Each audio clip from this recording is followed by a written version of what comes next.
Pernah kepikiran nggak, gimana caranya dokter bisa ngintip ke dalam sel tubuh kita buat nemuin penyakit?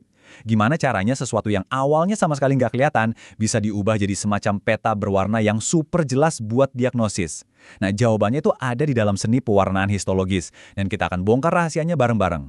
Nah, ini dia masalah utamanya. Waktu sepotong kecil jaringan tubuh kita diiris super tipis buat diperiksa, ya, hasilnya kayak gini. Dunia yang nyaris transparan, nggak ada kontras sama sekali. Inti sel, sitoplasma, semua bagian penting lainnya, itu ngeblend jadi satu, kayak gumpalan bening yang nggak bisa dibaca sama sekali. Ini tantangan terbesarnya. Gimana coba caranya seorang ahli patologi bisa nemuin sel kanker atau tanda-tanda infeksi dari sampel yang kayak hantu gini? Jawabannya ada di sebuah proses yang artistik sekaligus ilmiah, yaitu pewarnaan.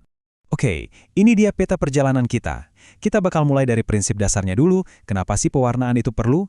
Terus kita lihat gimana slide-nya disiapin, lanjut menyelami proses pewarnaan yang paling umum, lalu kita jelajahi beberapa pewarnaan khusus, dan terakhir kita lihat sentuhan akhirnya biar hasilnya sempurna.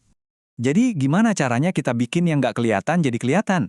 Semuanya itu berawal dari prinsip kimia yang sebenarnya simpel tapi elegan banget. Sederhananya gini, kita kasih warna ke bagian-bagian sel yang berbeda biar mereka kelihatan menonjol. Prinsipnya itu gampang banget. Lawan jenis saling tarik-penarik. Di lab, kita pakai dua jenis pewarna utama.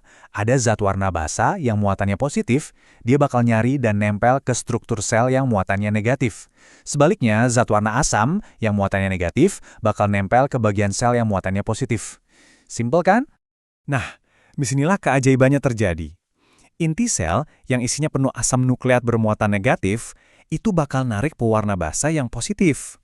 Hasilnya, warnanya jadi biru atau ungu. Sebaliknya, sitoplasma yang kaya protein dan bermuatan positif malah narik pewarna asam yang negatif, jadi warnanya merah muda.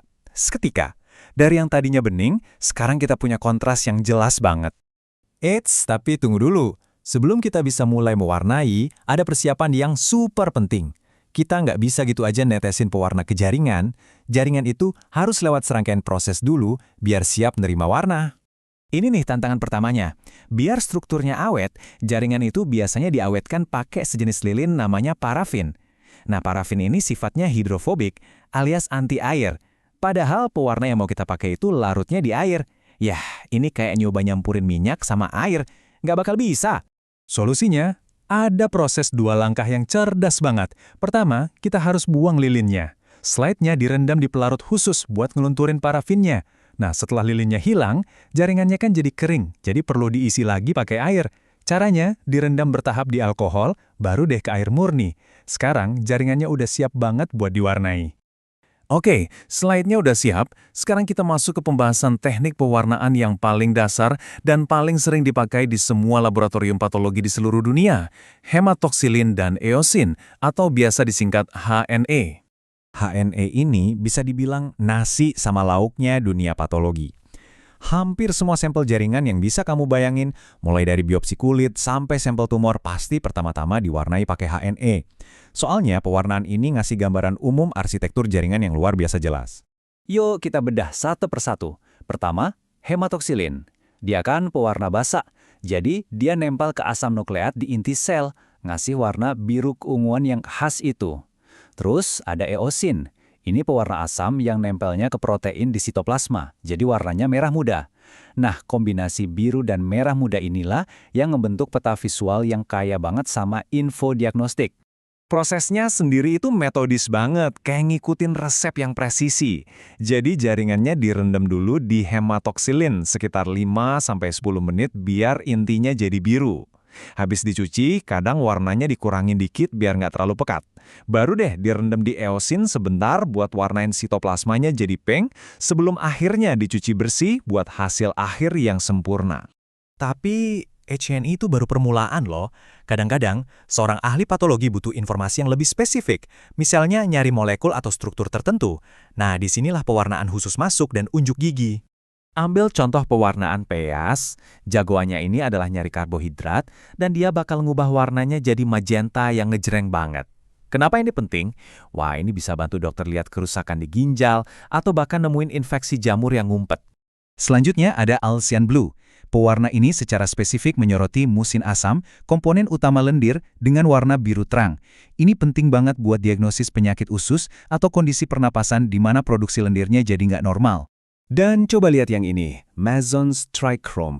Kekuatan supernya itu bisa misahin warna jaringan.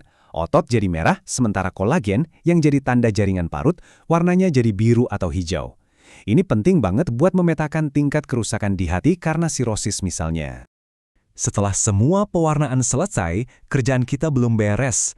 Biar slide ini awet dan bisa dilihat dengan super jelas di bawah mikroskop, ada 2 langkah terakhir yang krusial. Kita pada dasarnya harus ngebalikin proses persiapan yang kita lakuin di awal tadi. Pertama, dehidrasi. Semua airnya dikeluarin lagi dengan cara direndam di alkohol. Terus, langkah penjernihan yang ajaib. Jaringannya direndam di silena, yang bikin dia jadi jernih lagi. Ini penting banget biar cahaya dari mikroskop bisa nembus tanpa halangan.